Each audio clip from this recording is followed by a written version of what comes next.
Welcome students to class 6th. Today we'll continue with our new chapter of history. Chapter number 4. What books and burials tells us. So this chapter starts with a story of a girl. She was going to the library and there she saw a shelf in which the books were kept, means a set of Vedas were kept. So the teacher told her that cupboard is very special and the books which are kept there, they are on different religions. So she was wondered and she want to know about Vedas. So she'll also understand what is the name of the girl, that is Mary. So Mary and all my dear students, let us understand about Vedas. Okay, one of the oldest books in the world. Which are the oldest book in the world?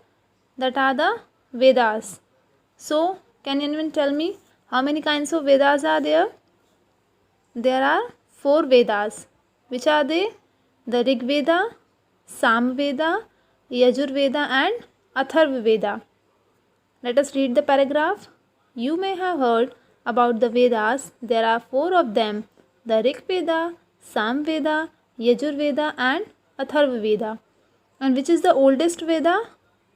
That is the Rig Veda, which is composed about 3500 years ago. And the Rig Veda includes more than 1000 hymns called Sukta or well said. These hymns are in praise of various gods and goddesses. So the Rig Veda is the oldest Veda, which includes about more than 1000 hymns. What is the meaning of hymns? That is Sukta, or we can say well said. Okay, these are in praise of various gods and goddesses. Some hymns of Rigveda are in the form of dialogues between sage and rivers. So some of them are about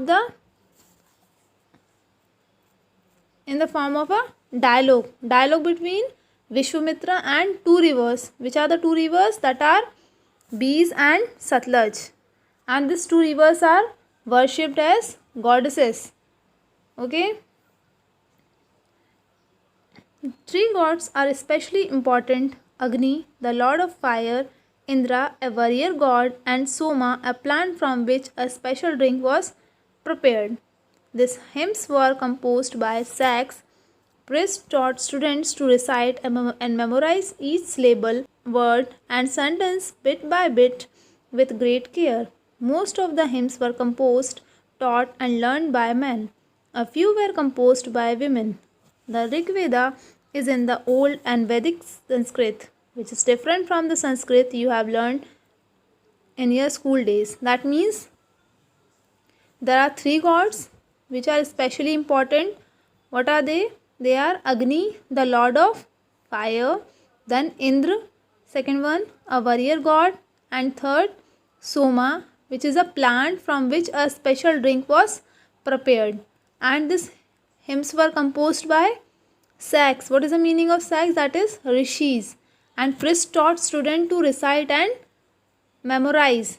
And most of these hymns were composed, taught, and learned by men, and only a few were composed by the women. So all is a description about the Vedas and the hymns which were composed by Sax. And the language in which used in the Rig Veda is a old one, which is a Vedic Sanskrit, which is totally different from the Sanskrit we have learned nowadays. We are learning in our school. That is totally different. That is the Vedic Sanskrit.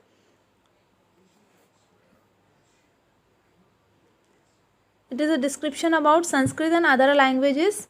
That Sanskrit is a part of a family of languages known as Indo-European. Some Indian languages such as Assami, Gujarati, Hindi, Kashmiri and Sindhi. Asian languages such as Persian and many European languages such as English, French, German, Greek, Italian and Spanish belongs to this family. These are called a family because they originally have words in common. Take the word Matra, Ma and Mother. Yes, it is similar. You can see in Sanskrit we say matra, and in Hindi we say ma, and in English we say mother. It is somehow similar. That means there are three families of languages. One is Indo-European family, second is Tibeto-Burman family, and third one is the Austro-Asiatic family. Okay, you can read the second paragraph. You will understand. Other languages used in the subcontinent belongs to different families. For instance, those used in the northeast belong to the Tibeto-Burman family.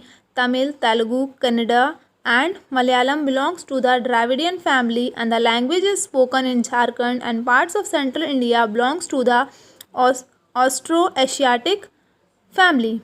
So these are the three families of languages. Indo-European family includes Sanskrit, Assami, Gujarati, Hindi, Kashmiri and Sindhi. And apart from this, foreign languages are Persian, English, French, German, Greek, Italian and Spanish.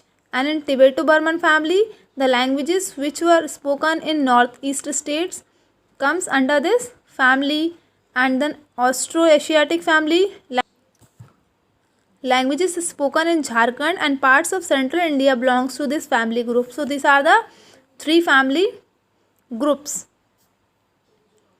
The books we used are written and printed. The Rig Veda were recited and heard rather than read. It was written down several centuries after it was first composed and printed less than 200 years ago. So that means it was printed about 200 years ago. Okay, earlier it was recited and heard rather than read. That means a manuscript on birch bark of Rig Veda was found in Kashmir, and about 150 years ago it was used to prepare one of the earliest printed text of the Rig Veda as well as the English translation. Okay, you will study this further in your chapter. How historians study the Rig Veda. Historians, like archaeologists, find out about the past, but in addition to material remains, they examine written sources as well. Let us see how they study the Rig Veda. Some of the hymns in the Rig Veda are in the form of dialogues. This is a part of one such hymns, a dialogue between a sag named Vishwamitra and two rivers that were worshipped as goddess. We have already discussed in the chapter that hymns were composed by sags, and some of the hymns were in the form of some of the hymns in Rig Veda are in the form of dialogues, which is between Vishwamitra and two rivers, that is Beas and Satluj, and they were worshipped, and both the rivers are worshipped as goddess. Okay, now this is the manuscript of the Rig Veda. It is on a birch bark which was found in Kashmir. And what is the another important, that is it is now currently it is preserved in the library in Pune, Maharashtra. Okay, this is a conversation between Vishwamitra and the rivers. Okay, cattle, horses and chariots. There are many prayers in the Rig Veda for cattle, children and horses. Horses were yoked to chariot that were used in battles, which were fought to capture cattle. Battles were also fought for land, which was important for pasture and for growing hardy crops that ripen quickly, such as barley. Some battles were fought for water and to capture people. So, there were many prayers in the Rig Vedas for children's and for cattle and for horses, and in children, especially for sons, they are having many prayers in the Rig Veda. And horses were yoked to chariots that were used in battles, and battles were also fought for land, water and to capture people. And what happened, the wealth they obtained were kept by the leaders, and some was given to the priest and the rest was taken, means they distribute amongst the people. Some of the wealth that were obtained were kept by the leaders, some were given to the priest and the rest was distributed amongst the people. Some of the wealth were used for the performance of yajnas or sacrifices in which offerings were made in the fire. These were meant for god and goddesses. Offerings could include ghee, grain, and in some cases animals. So, as all this wealth that they obtain, they used to keep by themselves, means the leader keeps themselves, or they give to the priest. Okay, that is the priest, and rest is distributed among the people. And some wealth is kept for the purpose of sacrifices. And what sacrifices include? They includes ghee, grains, and in some cases also animals for sacrificing purposes. Most men took part in this war. There were no regular army, but there were assemblies where people met and discussed matters of war and peace. They also chose leaders who were often brave and skillful warriors. That means there is no particular army. In the Vedic age, there were no regular armies, but they are having assemblies where they meet and discuss the matter for the war and peace. And they also choose leaders who are brave and skillful. Words to describe people. So, what is the description of people in the Vedic age? The people were described on the basis of their work they did, the language they speak, the place they belong to, or their family or community, or their practices. Let's read the text.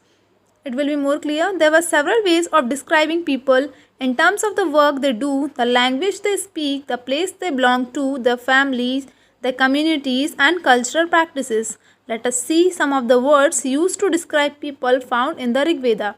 There are two groups who are described in terms of their work: the priest, sometimes called Brahmins, who performs various rituals, and the Rajas. That means there were two groups who are classified on the terms of their work: the priest, called Brahmins, who performs rituals, and the Rajas. Okay, these Rajas were not like the ones you will be learning about later. They did not have capitals, cities, palaces, or armies, nor did they collect taxes. Generally, sons did not automatically succeed father as Rajas. That means the Rajas were different from what we think in present time. They do not have any capital cities, palaces, or armies, nor they collect taxes. Okay, and sons did not automatically succeed father as Rajas. Did you understand? That is the different kind of Rajas.